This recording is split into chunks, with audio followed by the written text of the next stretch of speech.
Thank you very much, Maurice. We didn't have time for questions, but of course the speakers are here. Feel free to reach out to them. So last but not least, of course, is Hila Scheffer. Hila is also a PhD student at Tel Aviv University under the supervision of Professor Lior Wolf. And she's also an intern in Google, and she was a co-author of the Google's video model Lumiere. So Hila, please, she'll talk about attend and excite. Okay, thank you very much for that wonderful introduction.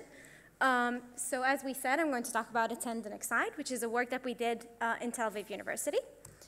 And I'll actually skip the introduction of myself just because she did just a wonderful job introducing me. Just a couple of words about my research. My research is focused on explainability. And what that means is I'm actually trying to understand how the model works. And then in this talk, we're specifically going to see how we can leverage the knowledge or leverage explainability in order to actually improve the model. And in this case, we're going to see how we can improve generative models using understanding of how the model works and its internal representations. So before I dive into the technical details, I just wanted to mention that this work is an amazing collaboration with a lot of other co-authors that you're seeing here, all of whom had significant contribution to this work, so I just wanted to give them kind of the credit that they're deserving of. So let's start with the motivation. I'm sure you've all heard today a lot about diffusion models. And text-to-image diffusion models can generate pretty awesome images based on just textual prompts. So these are all images generated by Stable Diffusion. And you can see that other than the fact that they generate strikingly good images, right, they can also generate really creative images. So you can see scenes here that are not realistic. For example, you have Darth Vader riding a bike in a forest, or a teddy bear doing an expedition in space. So we were kind of surprised to see when we tried to generate conjunctions, simple conjunctions, such as a cat and a dog, that these models often miserably fail. And then the question for attend and excite is, why does this happen? Is this because the model simply cannot generate two subjects in the same scene? Or is the model just lazy and taking shortcuts in order to arrive at the result without kind of fully understanding the prompt that we're giving it? So before we understand what attend and excite does, we need to basically understand the very, very basic fundamentals of diffusion models. So diffusion models do something pretty amazing that seemed kind of imaginary up until a few years ago. They take as input a pure random noise that we're seeing here on the right, and they're turning it into an image that corresponds to our text prompt. So for example, here, if I want to generate an image of a cat, the diffusion model is going to take the pure random noise and gradually and iteratively denoise it. So basically, we're taking this very complex task of noising or denoising a pure noise into an image, and we're doing it gradually such that each one of these steps is kind of easier.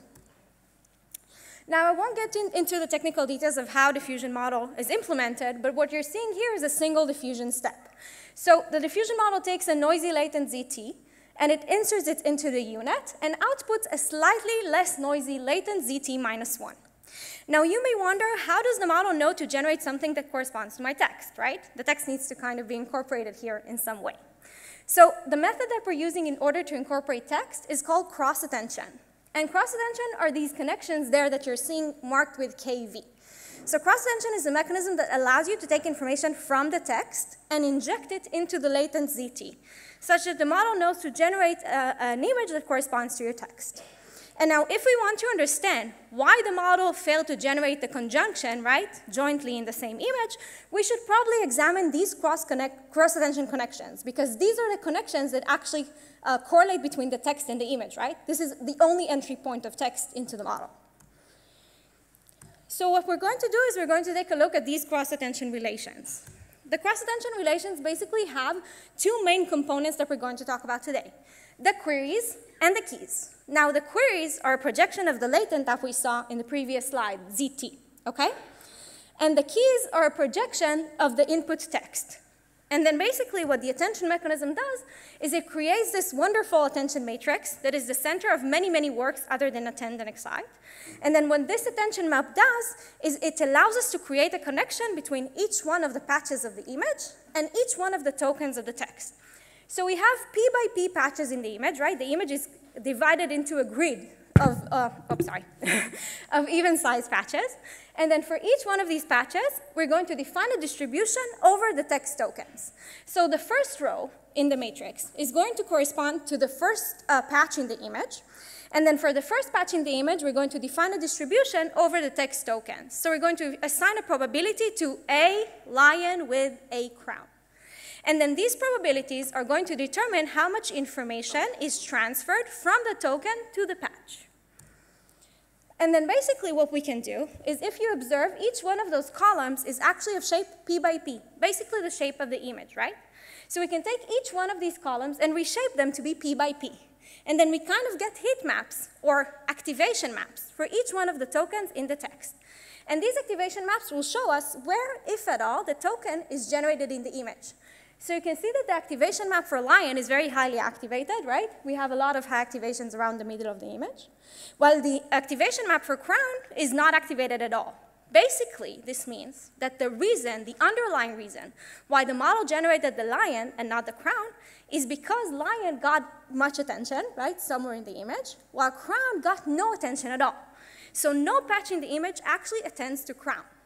And this is the basic intuition behind attend and excite. So we can get the crux of the problem, which is that the token crown is neglected here in this image because it gets no attention from any patch in the image, right? Once it gets no attention, it is not generated. So basically, we can formulate the following rule. Low attention equals no generation. So now basically what we did is we extracted the crux of the problem from the internal representations of the model. Now what we're going to do is we're going to try to leverage this understanding in order to create a very simple loss term in order to prevent that neglect that we saw. So the intuition would be just to enforce the model to assign a high attention value to the neglected token. So given all the subjects in our prompt, in this case, the subjects are just the nouns, right? I want to generate a lion with a crown. So the subjects are lion and crown. We're going to observe the maximal activated patch in each one of the subjects. So you can see that the maximal activated patch for lion is very highly activated, right? It's close to 1. And then the maximally activated patch for crown is very low. And the loss is going to kind of encapsulate that intuition that we talked about. So the loss is going to be the complementary of the highest attention value. So once we have a single patch in the image that attends to the token, the loss is going to be very low. So the loss of lion is going to be very low because the maximally activated patch is very high. While the loss for a crown is going to be very high because even the maximally activated patch has a very low attention value. And then notice that this measures exactly the intuition that we talked about. When is a token generated? When some patch in the image attends to it. Now, since this is extracted directly from the internal representations of the model, we can define a loss term over it, just as we define a loss term over any other objective, right? So our loss is just going to be taking the maximum across all the subject tokens. What this is going to do is this is going to be defined or determined by the most neglected token. So in this case, the loss is just going to be the loss for crown. And what we're going to do now is a very, very simple gradient descent step. So we're going to shift the latent ZT such that we encourage the latent ZT to tend more to the token crown.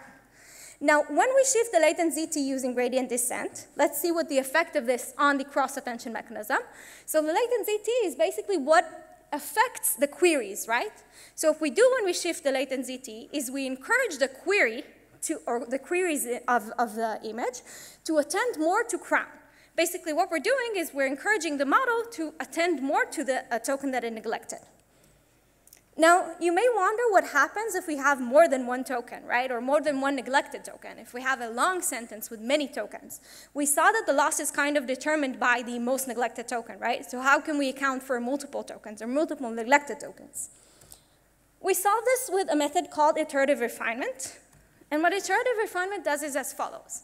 Instead of just doing a single gradient descent step, we'll do iterative gradient descent steps until a certain attention threshold is reached for all the subjects in the prompt. Meaning, we'll first take care of the crown, and then we'll take care of, say, butterfly, and then we'll take care of the tiara or whatever other tokens we have in the sentence. So this is what the process looks like. Given a single denoising step from ZT to ZT minus 1, we're going to compute the loss And then say we have a lion with the crown and the butterfly. And now the crown is the most neglected token. So the loss is going to be determined by crown alone, right? When we shift the latent and compute the latent ZT tag, crown is going to be attended to, just because that's what the method does, right? It encourages the model to attend to crown. But now butterfly is still neglected. So what we're going to do is we're going to compute the loss again. Now the second time, the crown already has a high attention value, right? But the butterfly still has a low attention value. So now the loss is going to be determined by butterfly. If the loss is low enough for all the subject tokens, meaning everything is generated, we can go on to the next step. But if not, for example, in the case of our butterfly, we'll repeat the process, compute the loss again, and repeat the shifting of the latent, meaning we'll shift the latent again to encourage it to attend to the token, butterfly. And now to avoid kind of driving the latent ZT out of distribution, we do this gradually. So we do this at steps 0, 10, and 20 of the generation with increasing attention values. And this is because if we shift ZT too much, we'll drive it out of the distribution and get nonsensical images. Now you can see that the result of attend and excite is that the model generated the crown in a different spatial layout than what was originally. You can see here in the top the lion, and on the right the lion with the crown after applying attend and excite. And the reason for that is that we didn't really limit the model to generate the crown in a specific area.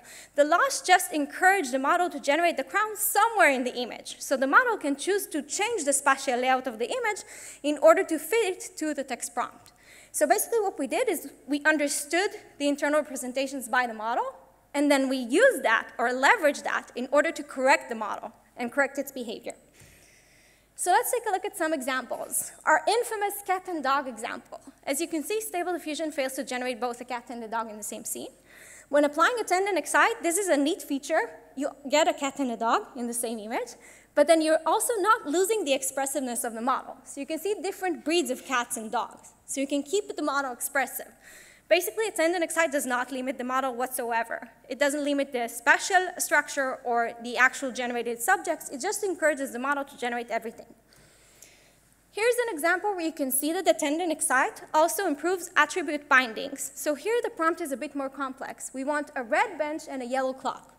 So you can see that attend and excite actually generates both subjects, and each subject is actually assigned its correct attribute. So the bench is red and the clock is yellow. This works also with more complex prompts, such as a playful kitten chasing a butterfly in a wildflower meadow. As you can see, Stable Diffusion fails to generate the butterfly, but then when applying attend and excite, the butterfly is generated, and here's another neat feature. The scene also seems to fit nicely to the prompt, because the cat seems to chase the butterfly around. Another complex prompt, a grizzly bear catching a salmon in a crystal clear river surrounded by a forest. So again, a lot of subjects. Attend and excite is successful, and the grizzly bear is catching the fish sometimes mid-air. So this is kind of a whimsical example. Thank you so much for listening, and I'll be happy to answer questions offline.